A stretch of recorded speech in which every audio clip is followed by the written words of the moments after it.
उन्होंने वो एक बड़े शोधकर्मी रहे हैं, उन्होंने शोध किया है और उस शोध के नतीजे में कहीं ना कहीं ये 5 चौपाई, 3 तो उन्होंने बोला था, 2 और निकाली गई है, जो शायद कहीं ना कहीं ऐसा लगता है रामचरितमानस में दलितों का, महिलाओं का अपमान किया गया है। बिहार ब्राह्मण लाला वैसे भूमिहार, वैसे ब्राह्मण जो दलितों के, पिछड़ों के हित में नहीं सोचते हो, उनके साथ उठना बैठना नहीं चाहते हो, उनके साथ खाना पीना नहीं चाहते, कैसे हम पता सिर्फ उसके करेंगे विरोधी। तो हम ब्राह्मणवादी व्यवस्था के विरोधी रहे हैं। जो ब्राह्मण के बारे में ये लिखा गया, ब्राह्मण चाहे शील गुण वाला नहीं भी हो, वो पूजनीय है, हम उसके सदा विरोधी रहे। अगर उसके जिस व्यक्ति दलित में भी, दरिद्र में भी अगर शील गुण है तो हम वो पूजनीय है, हमारे लिए सम्माननीय है। जनता दल यूनाइटेड के लोग A to Z मानने वाले लोग हैं कि सब लोगों के साथ हैं, लेकिन हम लोहियावादी हैं, कर्पूरीवादी हैं, अम्बेडकरवादी हैं। आपके तेजस्वी यादव भी कहते हैं A to Z की। कौन कौन सा जो वर्ण है आप निकाल रहे हैं, अंग्रेजी के कौन सा लेटर को निकाल रहे हैं? कुछ ऐसे लेटर है जिसके हम हमेशा विरोधी रहे। ऐसे ब्राह्मण जो दलितों के बगल में बैठना पसंद नहीं करते, वैसे ब्राह्मणों का मैं विरोध करता हूँ।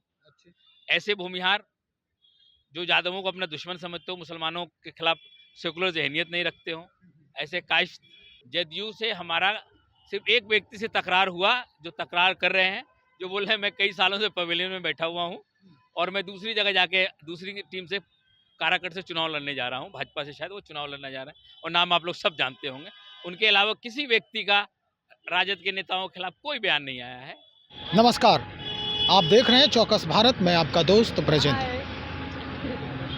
राष्ट्रीय जनता दल का कार्यालय है यहाँ पर, और राष्ट्रीय जनता दल के कार्यालय के ठीक बगल में, यानी जो एंट्री गेट है उसके बाएं हाथ तरफ एक बैनर लगा है, होर्डिंग लगा हुआ है।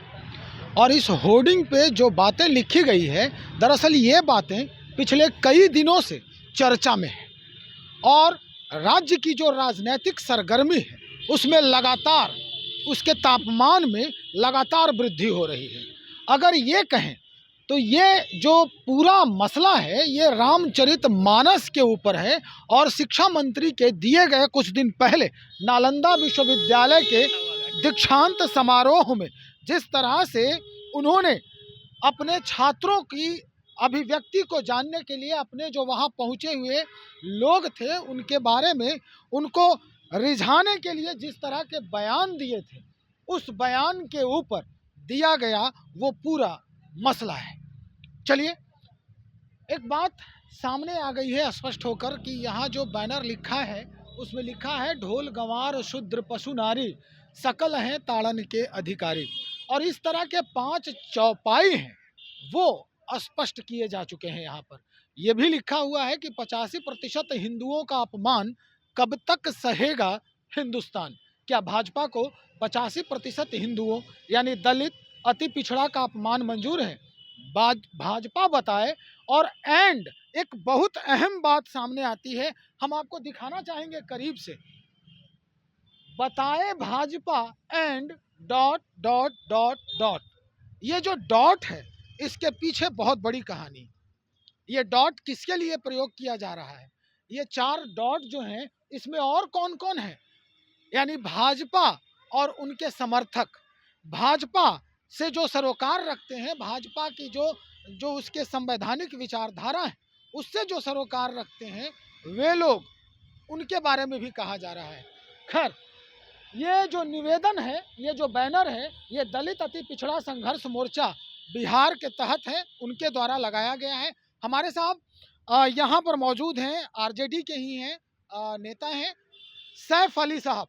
इनसे हम जानेंगे कि इस तरह के बैनर के लगाने के बाद क्या लगता है आपको, जो ये छवि है रामचरित के मानस के ऊपर जो बयान आया है शिक्षा मंत्री जी का, ये और धूमिल होने वाली है या इसमें और इजाफा होगा?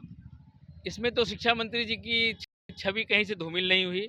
नई पार्टी ने ऐसा कोई उनके खिलाफ कोई ऐसा विचार व्यक्त किया कि शिक्षा मंत्री को बचना चाहिए, उन्होंने गलत किया या सही किया, ना उनके निजी विचार थे। उन्होंने वो एक बड़े शोधकर्मी रहे हैं, उन्होंने शोध किया है और उस शोध के नतीजे में कहीं ना कहीं ये 5 चौपाई, 3 तो उन्होंने बोला था, 2 और निकाली गई है, जो शायद कहीं ना कहीं ऐसा लगता है रामचरितमानस में दलितों का, महिलाओं का अपमान किया गया है।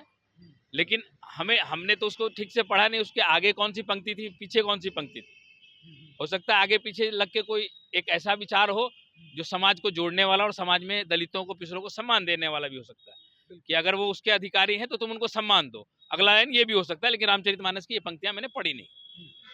अच्छा, एक बात सर आपसे पूछेंगे सैफ अली साहब, कुछ दिन पहले एक बैनर लगा था, यहाँ पर भी लगाया हुआ था मकर संक्रांति के ऊपर, कि उसमें दिखाया गया था ऊपर में कि राम और रावण क्या तीर युद्ध जो हो रहा है, बाण से युद्ध हो रहा है, बीच में कंस और कृष्ण के बारे में दर्शाया गया था, नीचे में नीतीश कुमार और नरेंद्र मोदी के बारे में दिखाया गया था। अब ये बात समझ में नहीं आ रही है कि बताए Bhajpa and dot dot dot, कहीं ये जेडीयू के ऊपर तो प्रहार नहीं है? कहीं से नहीं। भाजपा के बाद आरएसएस है, बजरंग दल है, विश्व हिंदू परिषद है, उनकी सीबीआई है, ईडी है, अच्छा, आईबी है, ये सब डॉट डॉट में यही आ सकता है। जदयू से हमारा सिर्फ एक व्यक्ति से तकरार हुआ, जो तकरार कर रहे हैं, जो बोल रहे हैं मैं कई सालों से पवेलियन में बैठा हुआ हूँ और मैं दूसरी जगह जाके दूसरी टीम से काराकट से चुनाव लड़ने जा रहा हूँ, भाजपा से शायद वो चुनाव लड़ना जा रहे हैं और नाम आप लोग सब जानते होंगे। उनके अलावा किसी व्यक्ति का राजद के नेताओं के खिलाफ कोई बयान नहीं आया है और न ही हमारी पार्टी के किसी नेता ने जदयू के किसी नेता के बारे में सीधा सीधा बोला है। एक व्यक्ति ने बोला था तो उनको कल नोटिस जारी होगा। ईश्वर जगदानंद हमारे प्रदेश अध्यक्ष जी के पुत्र भी हैं, उन्होंने ऐसी टिप्पणी नहीं की जैसी टिप्पणी माननीय उपेंद्र कुशवाहा जी ने अपने घर खाली होने पे की थी। घर खाली होने पे जो टिप्पणी की थी वो सुनने लायक नहीं है। नीतीश कुमार के बारे में जो बोला था वैसी टिप्पणी शायद सुधाकर सिंह ने मंत्री पद से हटने के बाद भी नहीं की है। ये सुधाकर सिंह का बड़प्पन है और ये दर्शाता है कि सुधाकर सिंह, जगदानंद सिंह और नीतीश कुमार कहीं ना कहीं एक दूसरे से अलग नहीं है। चलिए सर, आपकी बात मान भी लें कुछ देर के लिए, तो ये बैनर फिर वहाँ क्यों नहीं? पिछले बार जो बैनर लगाया गया था तो यहाँ भी था और वहाँ भी था, यानी जनता दल यूनाइटेड के ऑफिस के बाहर भी वो बैनर लगी थी और यहाँ भी लगाई गई थी। लेकिन ये जो 85% हिंदुओं का अपमान जो हो रहा है, उसका बैनर सिर्फ आरजेडी के ऑफिस के बाहर क्यों, जनता दल यूनाइटेड के बाहर क्यों नहीं?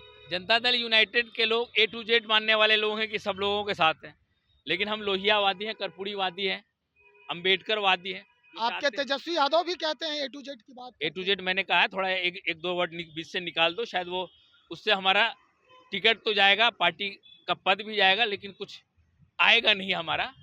वो हमारे विचारों से भी सहमत नहीं होंगे जो हमारी पार्टी में आके हमारे एमएलए का टिकट ले लेंगे या हमारी पार्टी में कोई बड़ा पद ले लेंगे। वो कौन सा जो वर्ण है आप निकाल रहे हैं, अंग्रेजी के कौन सा लेटर को निकाल रहे हैं? कुछ ऐसे लेटर है जिसके हम हमेशा विरोधी रहे। ऐसे ब्राह्मण जो दलितों के बगल में बैठना पसंद नहीं करते, वैसे ब्राह्मणों का मैं विरोध करता हूँ। ऐसे भूमिहार जो यादवों को अपना दुश्मन समझते हो, मुसलमानों के खिलाफ सेकुलर जहनियत नहीं रखते हो, ऐसे कास्ट अपर कास्ट के जो लोग हैं, यानी लालू जी का वो मंत्र फिर से आप दोहरा रहे हैं, भूरा बाल साफ करो। नहीं, भूरा बाल साफ करो टोटल के नहीं, तो भूमिहार ब्राह्मण लाला वैसे भूमिहार, वैसे ब्राह्मण जो दलितों के, पिछड़ों के हित में नहीं सोचते हो, उनके साथ उठना बैठना नहीं चाहते हो, उनके साथ खाना पीना नहीं चाहते, ये कैसे पता उसके विरोधी कि कौन ब्राह्मण है, किसके साथ बैठना चाहता है? वो तो पता लग जाता है, वो तो पता लग जाता है। वो जब हमारे माननीय प्रधानमंत्री अपनी जात बताने की कोशिश करते हैं, जात ही नहीं उनकी पूरी पार्टी उनका जात बताने लगती है, तो कौन ज्यादा जातिवादी है, इसमें बहस में हमें नहीं पढ़ना है। हम किस जात को, हम ब्राह्मणवादी व्यवस्था के विरोधी रहे हैं। जो ब्राह्मण के बारे में ये लिखा गया, ब्राह्मण चाहे शील गुण वाला नहीं भी हो, वो पूजनीय है, हम उसके सदा विरोधी रहे। अगर उसके जिस व्यक्ति दलित में भी, दरिद्र में भी अगर शील गुण है तो हम वो पूजनीय है, हमारे लिए सम्माननीय है। बिल्कुल सही। पूजहि विप्र सकल गुणहीना, शूद्र न पूजहु वेद प्रवीणा।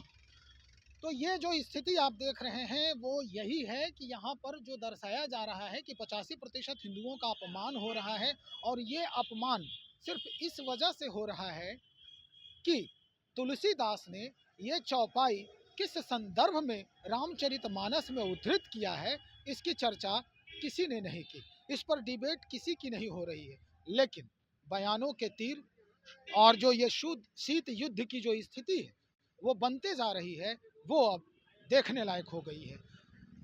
लगातार चहलकदमी, सरगर्मी बढ़ते जा रही है राजनीतिक महकमे में, लेकिन इसके बाद क्या कुछ निकल के सामने आ रहा है, इसको देखने के लिए भी हमें बहुत थोड़ा सा इंतजार करने की आवश्यकता है। बने रहे हमारे साथ, बहुत शुक्रिया आपका।